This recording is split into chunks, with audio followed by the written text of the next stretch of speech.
ధర్మపురి అరవింద్ బోడిగుండుపై జోకులు వేసిన కాంగ్రెస్ మహిళా నాయకురాలు 8 మంది బీజేపీ ఎంపీలు ఉంటే తెలంగాణకు కిషన్ రెడ్డికి జుట్టు ఉన్నంత నిధులు వస్తాయని అనుకుంటే కనీసం బండి సంజయ్కి ఉన్న జుట్టంతా కూడా రాలేదు.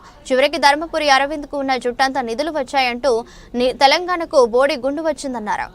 ఇక బీజేపీ నేతలను కూడా మాట్లాడదాం. ఈరోజు వాళ్ళు 2 ఎంపీలున్నా 8 మంది ఎంపీలున్నా తెలంగాణకు వచ్చింది ఏమి లేదు. అసలు నిజంగా సోషల్ మీడియాలో నవ్వుకుంటున్నారు. 8 మంది ఎంపీలు గెలిచింది కదా, కిషన్ రెడ్డి తల మీద ఎంత జుట్టు ఉందో అంత నిధులు వస్తాయని ఊహించిళ్ళు అందరూ. కానీ ఆఖరికి బండి సంజయ్ తల మీద ఎంత జుట్టు ఉంటుందో అంతైనా వస్తుందని మళ్ళీ అనుకున్నారు. కానీ లాస్ట్ చూస్తే అరవింద్ కుమార్కి ఎంత జుట్టు ఉందో అంత, అంటే గుండు సున్నా తెలంగాణ వాటా తెలంగాణ ఎంపీలు తీసుకొచ్చింది గుండు సున్నా అనే విషయాన్ని వాళ్ళు చూసి ప్రజలు నవ్వుకుంటూ ఎగతాళి చేస్తున్న విషయాన్ని తెలుసుకొని ఇప్పటికైనా కిషన్ రెడ్డి గారు, బండి సంజయ్ గారు, మిగతా ఎంపీలు కళ్ళు తెరుచుకొని తెలంగాణ నిధుల కోసం కొట్లాడాల్సిన బాధ్యత వాళ్ళ మీద ఉంది.